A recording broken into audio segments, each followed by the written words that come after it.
আধুনিক যুদ্ধ আমাদের চোখের সামনেই বদলে যাচ্ছে। ড্রোন এবং নিখুঁত অস্ত্র ইউক্রেনের যুদ্ধক্ষেত্রকে নতুনভাবে গড়ে তুলছে, যা স্থল, সমুদ্র এবং আকাশে ভয়াবহ প্রভাব ফেলছে। জঙ্গলে লুকানো ট্যাঙ্ক ধ্বংস হওয়া থেকে শুরু করে সমুদ্রের ড্রোন ধ্বংস হওয়া, আকাশ থেকে নিক্ষিপ্ত বিশাল গ্লাইড বোমা, প্রতিটি নতুন আঘাতই প্রমাণ করছে ভবিষ্যতে যুদ্ধ কেমন হতে যাচ্ছে। তাই চোখ রাখুন এই ঘটনা প্রবাহের দিকে। সাম্প্রতিক সময়ে একটি ভিডিও প্রকাশ করেছে একটি অবাধ সংবাদ চ্যানেল, যেখানে দেখানো হয়েছে ইউক্রেনের T-72B1 ট্যাঙ্ক ধ্বংস করা হয়েছে একটি রাশিয়ান মলিনিয়ার 2 ড্রোন দ্বারা। ইউক্রেনের জঙ্গলে ইউক্রেনের T-72B1 ট্যাঙ্ক ঘন গাছের আড়ালে লুকিয়ে থাকার চেষ্টা করছিল, কিন্তু রাশিয়ার 18তম মোটরাইজড ডিভিশন ব্রিগেডের রিকনেসেন্স ড্রোন ইতিমধ্যেই এলাকা স্ক্যান করছিল, উপর থেকে তাপমাত্রার সিগনেচার ও নড়াচড়া শনাক্ত করছিল। একবার ট্যাঙ্ক শনাক্ত হওয়ার পর এর স্থানাঙ্ক রাশিয়ান অপারেটরদের কাছে পাঠানো হয়। একটি ছোট FPV drone live camera feed দ্বারা পরিচালিত চালু করা হয়। FPV দ্রুত গতিতে ট্যাঙ্কের দিকে ধেয়ে যায় এবং এর বর্মে আঘাত করে। বিস্ফোরণে সামান্য ক্ষতি হয়। T-72 এর ভারী আর্মার প্রথম আঘাত সহ্য করে নেয়, কিন্তু আধুনিক যুদ্ধে টিকে থাকা প্রায় কয়েক মিনিটের ব্যাপার। দ্বিতীয় আক্রমণ আসে, এবার একটি মোলনিয়ার 2 কামিকাজে ড্রোন দিয়ে, যা অনেক বেশি ভারী ওয়ারহেডে সজ্জিত ছিল। ড্রোনটি টার্গেটে ঝাঁপিয়ে পড়ে এবং ভয়াবহ শক্তিতে আঘাত করে। এক বিশাল বিস্ফোরণ পুরো ট্যাঙ্কটিকে ছিঁড়ে ফেলে, টার্রেট সম্পূর্ণভাবে উড়িয়ে দেয়। আগুন পুরো ট্যাঙ্কটাকে গ্রাস করে ফেলে, পুড়ে শুধু জ্বলন্ত ধ্বংসস্তূপ অবশিষ্ট থাকে। এটি শুধু একটি যান ধ্বংস নয়, এটি প্রতীক যে রাশিয়ার ক্রমবর্ধমান ড্রোন বাহিনী কীভাবে পদ্ধতিগতভাবে পশ্চিমা বিশ্বের সবচেয়ে সমাদৃত অস্ত্রগুলোকেও ধ্বংস করছে। যে ট্যাঙ্ক একসময় যুদ্ধক্ষেত্রে আধিপত্য বিস্তার করত, নিখুঁত ড্রোনের যুগে এখন তারাও শিকার হতে পারে এবং ধ্বংস হয়ে যেতে পারে। দশকের পর দশক T-72 এর মতো ট্যাঙ্কগুলোকে সানজোয়া যুদ্ধের মেরুদণ্ড মনে করা হয়েছে, যুদ্ধক্ষেত্রের আধিপত্যের প্রতীক। কিন্তু আজকের যুদ্ধে তারা অবিরাম হুমকির মুখে পড়ছে ড্রোনের দ্বারা, যেগুলো খুঁজে বের করতে পারে, তাড়া করতে পারে এবং নিখুঁতভাবে ধ্বংস করতে পারে। এই ঘটনাটি দেখায় কিভাবে মানববিহীন অস্ত্র সানজোয়া যুদ্ধের প্রকৃত অর্থকেই পাল্টে দিচ্ছে। ড্রোনের কালাশনিকভ নামে পরিচিত মোলনিয়া 2 প্রতিটিভাবে দেখাচ্ছে বাস্তববাদী দৃষ্টিভঙ্গির পরিবর্তন। সরল, ব্যবহার শেষে ফেলে দেওয়া যায় এমন এবং সস্তা। এটি রাশিয়াকে এগুলো ব্যাপকভাবে ব্যবহার করতে সক্ষম করেছে, ঝাঁকে ঝাঁকে ইউক্রেনের প্রতিরক্ষা ব্যবস্থা ভেদ করতে।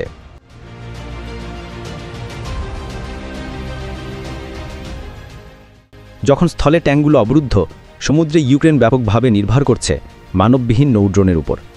বিস্ফোরক ভর্তি এই ছোট এবং দ্রুতগতি মানববিহীন সমুদ্র ড্রোনগুলো ইউক্রেনের ধ্বংসাত্মক অভিযানের মূল অস্ত্র হয়ে উঠেছে।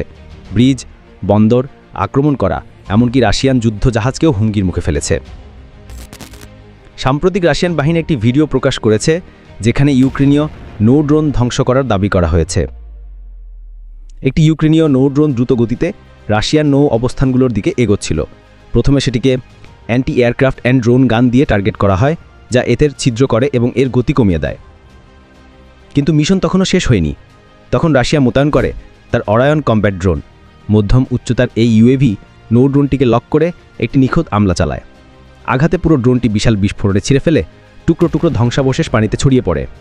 এটি শুধু একটি নৌ ড্রোন ধ্বংস নয়, রাশিয়া প্রমাণ করল যে তারা ধ্বংস করতে সক্ষম ইউক্রেনের অসম যুদ্ধ কৌশলের কেন্দ্রবিন্দু। এই ঘটনাটি দেখায় রাশিয়ার ড্রোনগুলো শুধু আক্রমণাত্মক অস্ত্র নয়, বরং প্রতিরক্ষামূলক রক্ষাকর্তাও বটে। ইউক্রেনের মানববিহীন নৌ হুমকি প্রতিরোধে অরায়ন রাশিয়ান জাহাজের নিরাপত্তা রক্ষা করেছে এবং প্রমাণ করেছে যুদ্ধের ড্রোনের বিস্তৃত ভূমিকা। বার্তাটি পরিষ্কার ছিল, ইউক্রেনের সবচেয়ে উদ্ভাবনী ধ্বংসাত্মক অস্ত্রকেও রাশিয়ার ক্রমবর্ধমান ড্রোন শক্তি আটকে এবং ধ্বংস করতে পারে। স্থল, আকাশ ও সমুদ্র, রাশিয়া যুদ্ধক্ষেত্রে প্রতিটি ফ্রন্টে তার আধিপত্য বাড়াচ্ছে। রাশিয়ার ক্রমবর্ধমান ড্রোন অস্ত্রভাণ্ডার, মাটিতে FPV থেকে শুরু করে আকাশে কম্ব্যাট UAV, তাকে যুদ্ধক্ষেত্রে আধিপত্য আনে দিচ্ছে আর ইউক্রেনকে নিরলস চাপে মানিয়ে নিতে বাধ্য করছে।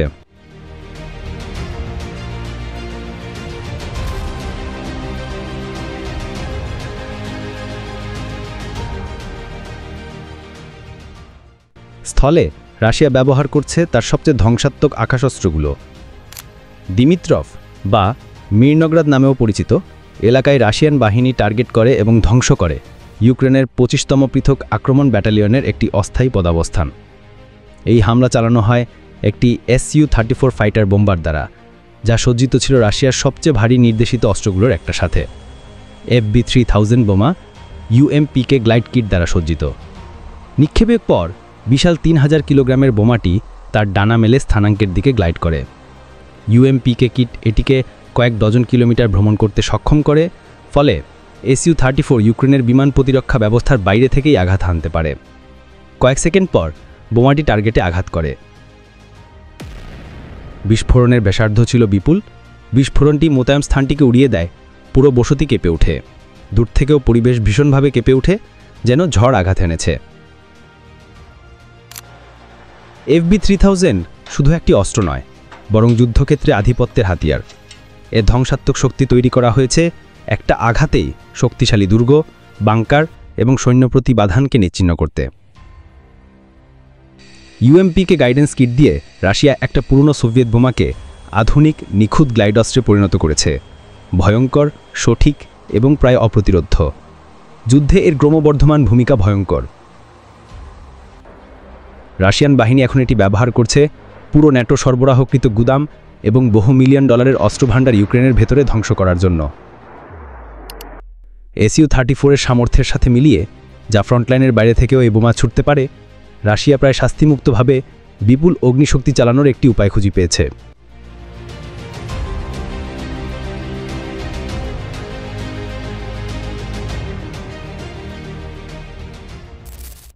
জঙ্গলে মোলনিয়া ড্রোন যেখানে ট্যাঙ্ক ধ্বংস করেছে, সমুদ্রে অরায়ন ড্রোন যেখানে ইউক্রেনের নৌ ধ্বংসাত্মক প্রচেষ্টা ভেঙে দিয়েছে, আর আকাশে FB-3000 গ্লাইড বোমা যেখানে বহু $মিলিয়ন ন্যাটো গুদাম নিচ্ছিন্ন করছে, রাশিয়া দেখাচ্ছে কিভাবে মানববিহীন সিস্টেম ও নিখুঁত আঘাত যুদ্ধক্ষেত্রকে নতুনভাবে লিখে যাচ্ছে।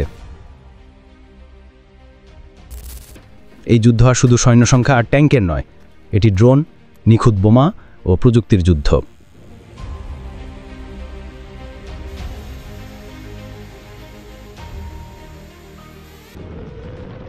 আপনার কি মনে হয়, আধুনিক আঘাতের মুখে কি ঐতিহ্যবাহী অস্ত্রগুলো অচল হয়ে যাচ্ছে? মন্তব্যে আপনার মতামত জানান।